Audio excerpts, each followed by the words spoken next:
नमस्कार दोस्तों। Environment science के सबसे बेहतरीन प्लेटफॉर्म इन्वायरो अकेडमी पे मैं सत्येंद्र चौधरी आप सभी का एक बार फिर बहुत बहुत स्वागत करता हूं। दोस्तों, एक और बहुत ही इम्पोर्टेंट टॉपिक पे हम बात करने जा रहे हैं, गॉसियन प्लूम मॉडल पे।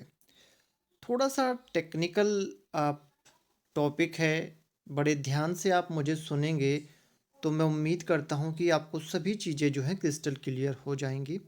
पॉइंट टू पॉइंट बात करेंगे तो ध्यान से मुझे सुनना कि मैं आप तक क्या इन्फॉर्मेशन देना चाहता हूँ।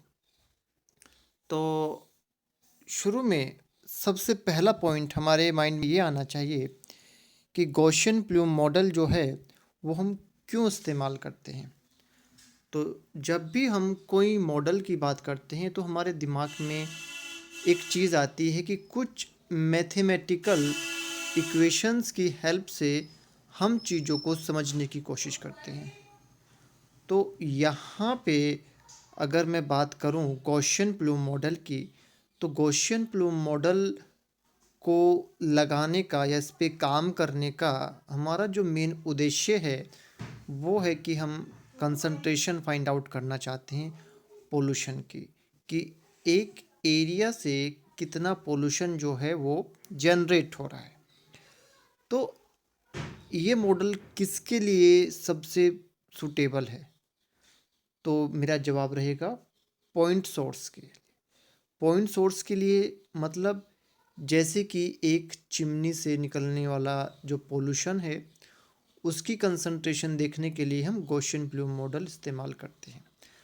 पर इसमें कुछ मॉडिफिकेशन करके हम इसको लाइन सोर्स के लिए भी इस्तेमाल कर सकते हैं और एरिया सोर्स के लिए भी इस्तेमाल कर सकते हैं। ये तो हुआ आपका गॉसियन प्लूम मॉडल के बारे में कि हम इसका इस्तेमाल कहाँ कहाँ पे कर सकते हैं। अगर हम इसकी एक्यूरेसी की बात करें तो दोस्तों 50%, ये 50% ही एक्यूरेट है। और यहाँ पे एक और इम्पोर्टेंट पॉइंट ये है कि ये सबसे पॉपुलर मॉडल है, पूरी दुनिया में हम इसे यूज़ करते हैं। इसको यूज़ करना आसान है as compare to other model, but इसकी एक्यूरेसी भी 50% है। तो यहाँ पे पूरी की पूरी इक्वेशन जिस पे हम बात करेंगे इस मॉडल पे वो बेस होगी पॉइंट सोर्स पे, क्योंकि एक्चुअल में गॉसियन प्लूम मॉडल जैसा मैंने अभी बताया वो पॉइंट सोर्स के लिए ही काम करता है। तो यहाँ पे हमने इस डायग्राम में आप देखेंगे कि एक कोऑर्डिनेट सिस्टम बनाया है। यहाँ पे जो जेड पॉइंट है वो हमें वर्टिकल मोमेंट बता रहा है फ्लूम की, और वाई जो है वो डाउनविड साइड की डायरेक्शन बता रहा है। यानी कि जहाँ से चिमनी लगी हुई है वहाँ से डाउनविड साइड का मतलब है कि जिस साइड से विंड जो है गुजर रही है। ठीक है, यानी कि अगर विंड यहाँ से स्टार्ट हो रही तो कहाँ को गुजर रही है, इस साइड को। तो ये आपकी कौन सी हुई, आपकी आ, क्या नाम, एक्स कोऑर्डिनेट। तो वाई का हमें पता चल सॉरी जेड का पता चल गया। वाई का पता करने के लिए आप ये देखिए, ये जेड कोऑर्डिनेट हुआ हमारा, ये एक्स कोऑर्डिनेट हुआ और ये हमारा वाई कोऑर्डिनेट हुआ। हमने ये एक कोऑर्डिनेट सिस्टम जो है वो अब बना लिया है। अब हम क्या करेंगे, हम ये देखेंगे कि जो हमारी कंसंट्रेशन है वो किन किन फैक्टर पे निर्धारित हो रही है, यानी कि कौन कौन से फैक्टर हैं जो पोल्यूशन की कंसंट्रेशन को डिटरमिन करते हैं या उसे प्रभावित करते हैं। तो फिर से एक बार पीछे चलते हैं। यहाँ पे देखिए, ये आपको एक चिमनी दिखाई दे रही है जिसको हम स्टैक भी बोलते हैं। तो जब स्टैक से फ्लूम निकलेगा, फ्लूम मतलब कि धुआं निकलेगा, तो दो चीज़ सबसे पहले काम करेंगी। पहली चीज़ इसकी वेलोसिटी, जो गैस निकल रही है वो एक स्पीड से निकल रही है यानी कि फ्लूम की वेलोसिटी। और दूसरा बॉयंसी फोर्स। बॉयंसी फोर्स क्या होती है? ग्रेविटी क्या काम करती है, चीज़ों को नीचे सेटल करती है। बॉयंसी फोर्स जो है वो अपवर्ड साइड में लगती है, यानी कि अपोजिट टू ग्रेविटी। सबसे साधारण से शब्दों में आप इसे यहाँ पे इतना समझ लीजिए। तो जो गैस निकली उस पे इनिशियली दो चीज़ों ने काम किया। पहले किस चीज़ ने? आपके इनिशियल अपवर्ड मोमेंट यानी कि वेलोसिटी ने, और दूसरा आपका बॉयंसी ने। उससे क्या हुआ कि जब आपकी जो गैस निकली या फ्लूम निकला चिमनी से, तो उसकी जो सेंटर लाइन बनेगी वो चिमनी के टॉप से, यहाँ से देखिए ये चिमनी का टॉप है और ये सेंटर लाइन है, ये वाली आप देख रहे हैं कि ये सेंटर लाइन जो पोल्यूशन की हमने बनाई है, ये चिमनी के मुंह से या टॉप से थोड़ी ऊपर है। ऐसा क्यों हो रहा है? ये हो रहा है आपका, जैसे मैंने बताया, दो चीज़ें काम कर रही हैं। एक तो अपवर्ड वेलोसिटी और दूसरा बॉयंसी फोर्स। अगर हम एकदम से देखेंगे इस चीज़ को, किसी भी चिमनी से निकलते हुए धुएं को, तो हमें बहुत ही इरेगुलर शेप दिखाई देती हैं। बट अगर हम एक सिस्टेमेटिक चीज़ देखने के लिए कैमरा फिट कर दें तो हम ये देखेंगे कि थोड़ी देर बाद, चिमनी से धुआं निकलने के थोड़ी देर बाद, एक सिस्टेमेटिक पैटर्न बन जाता है धुएं का निकलने से। तो उस सिस्टेमेटिक पैटर्न की सेंटर लाइन ये है। ठीक है, सेंटर लाइन जो मैंने बताई है ये किसकी है कि जब आपकी चिमनी से गैस निकली, निकलने के थोड़ी देर बाद उसने एक रेगुलर शेप ले ली। ठीक है, एक सिस्टेमेटिक पैटर्न में उसने बहना शुरू कर दिया हवा के साइड में, जहाँ से हवा निकल रही है, जहाँ से हवा उसे बह के ले जा रही है। ठीक है, तो ये फ्लूम ने एक रेगुलर शेप बना ली, ये हमने देख ली, और हमने इसकी एक सेंटर लाइन जो है अपना निर्धारित कर ली है।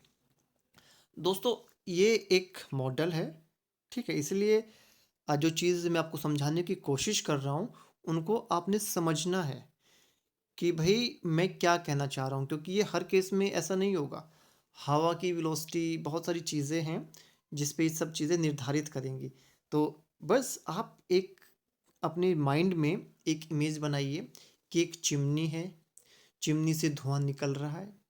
धुआं निकलने में दो फैक्टर काम कर रहे हैं, एक तो उसकी वेलोसिटी, दूसरा बॉयंसी फोर्स। हमने देखा कि थोड़ी देर बाद उस धुएं का एक निर्धारित पैटर्न बन जाता है। उस पैटर्न की हमने एक सेंटर लाइन यानी कि मिडिल लाइन बना ली। ठीक है, अगर हम कंसंट्रेशन ऑफ पोलूटेंट की बात करेंगे तो सबसे ज़्यादा पोलूटेंट जो हैं इस सेंटर लाइन के पास मिलेंगे, और जैसे जैसे सेंटर लाइन से हम दूर जाते जाएंगे वैसे वैसे पोलूटेंट की कंसंट्रेशन जो है वो कम होती जाएगी। ठीक है, यहाँ तक मुझे लगता है कि आपको सारी चीज़ें समझ में आ रही होंगी। तो अब कुछ चीज़ें हमने अजूम कर ली। ठीक है, क्या कर ली? अजूम। मॉडल जब भी काम करते हैं तो हम उसमें कुछ चीज़ें अजूम कर लेते हैं, उनको हम ये मान लेते हैं कि भाई ऐसा ही है, तभी मॉडल काम करते हैं, क्योंकि हमने मॉडल एक बार बना दिया। बट जैसे मैंने बताया बहुत सारे फैक्टर ने उसे जो है प्रभावित करना है। तो उन फैक्टर्स के आ, प्रभाव को कम करने के लिए हमने क्या किया, कुछ चीज़ें हमने मान ली कि भाई ये कांस्टेंट रहेंगी। जैसे कि हमने मान लिया कि विंड स्पीड जो है वो कांस्टेंट रहेगी। ठीक है, ना तो विंड टाइम के साथ में चेंज होगी विंड स्पीड, और ना ही ऊंचाई के साथ बदल रही है, यानी कि एक कांस्टेंट स्पीड से जो है हवा बह रही है। पहली चीज़ हमने अज्यूम कर ली। दूसरी चीज़ हमने क्या अज्यूम कर ली कि जो चिमनी से धुआं निकल रहा है वो कांस्टेंट है। ऐसा नहीं है कि कभी ज़्यादा निकल रहा है कभी कम निकल रहा है। ठीक है, उसको भी हमने कांस्टेंट मान लिया। तीसरी चीज़ हमने ये कहा कि भाई जो आपके पोलूटेंट हैं, यानी कि जो धुएं में पोल्यूशन है, वो क्या है, कंजर्वेटिव है। कंजर्वेटिव का क्या मतलब होता है कि भाई उनकी कंसंट्रेशन घट बढ़ नहीं रही, ना तो वो किसी से रिएक्ट कर रहे हैं, ना ही उनका डिके हो रहा है, कुछ नहीं हो रहा है, बस वो कंजर्वेटिव हैं, जैसे निकल रहे थे वैसे ही हैं। तीन चीज़ें जूम कर ली। चौथी चीज़ हमने कहा कि जो आपका टेरेन है वो फ्लैट है, उबड़ खबड़ एरिया नहीं है। जब ये सब चीज़ें हमने अजूम कर ली तो अब आप क्या पाएंगे कि भाई जो सेंटर लाइन है एक स्टैक की, स्टैक होगी हमारी, और ये सेंटर लाइन है, ये फिक्स हो जाएगी। क्यों? क्योंकि हमने मान लिया कि भाई विंड स्पीड भी फिक्स है, पोल्यूशन भी जो इमिशन रेट है वो भी फिक्स है, और इसके अलावा जो आपका नेचर है पोलूटेंट का वो कंजर्वेटिव है, यानी कि वो भी चेंज नहीं हो रहा है, और एरिया भी फ्लैट है। तो जो ये पैटर्न यहाँ पे दिखाया गया है, इमेजनरी पैटर्न, ये एग्जैक्टली सेम बनेगा। जब ये एग्जैक्टली सेम बनेगा तो हमारे लिए आसानी हो जाएगी कि हम ये बता सकें कि पोल्यूशन की कंसंट्रेशन क्या है। तो आई थिंक यहाँ तक चीज़ें आपको क्लियर हो गई होंगी। अब हमने चिमनी की एक हाइट तो हुई है, स्मॉल एच जो दिख रहा है ना आपको यहाँ तक, ठीक है, और एक ये एच है, कैपिटल एच। ये कैपिटल एच क्या है? इसको हमने कहा effective stack height. Small H को हमने क्या कहा? आपके स्टैक हाइट। और कैपिटल एच को हमने क्या कहा? Effective stack height. ये क्या होती है? एक तो हुई आपकी स्टैक की हाइट प्लस जो सेंटर लाइन वाला पॉइंट है, ठीक है, यहाँ तक का जो एरिया है वो भी हमने ऐड कर लिया। तो H plus delta H is equal to capital H, और कैपिटल एच क्या है यहाँ पे? Effective stack height. क्लियर है दोस्तों यहाँ तक कि भाई पोल्यूशन कैसे निकल रहा है, क्या चीज़ें हमने इसमें अजूम कर ली, क्यों अजूम कर ली, ये सब चीज़ें हमने डिस्कस कर ली हैं, और आई थिंक आपको भी क्रिस्टल क्लियर हो गए होंगे ये पॉइंट। अब ये हमने इक्वेशन जो है बेसिकली याद रखनी है। सी क्या है? यहाँ पे बेसिकली कंसंट्रेशन है ग्राउंड लेवल पे। कंसंट्रेशन किसकी? पोलूटेंट की। और इन्होंने ये केवल आपके एक्स और वाई कोऑर्डिनेट पे लिया है, जेड पे क्यों नहीं लिया भाई? क्योंकि जेड अभी आपने देखा क्या है, वर्टिकल डायरेक्शन बता रहा है भाई। तो किसी भी मॉडल का मुख्य उद्देश्य क्या होता है कि ग्राउंड लेवल पे जो लोग रह रहे हैं, ज़मीन पे जो लोग रह रहे हैं, इंसान, हमारा इकोसिस्टम जहाँ पे है, वहाँ पे हमें प्रभाव देखना है। इसीलिए हमने जेड को जीरो मान लिया इसमें, क्योंकि जितने ऊपर धुआं जाएगा उतना अच्छा है, जितना नीचे धुआं रहेगा उतना ही वो हमारे लिए नुकसानदायक है। ठीक है, तो ये क्या हुई? कंसंट्रेशन हुई हमारी ग्राउंड लेवल पे, और उसके बाद में X distance directly to downwind, downwind हमने बता दिया क्या है, ठीक है।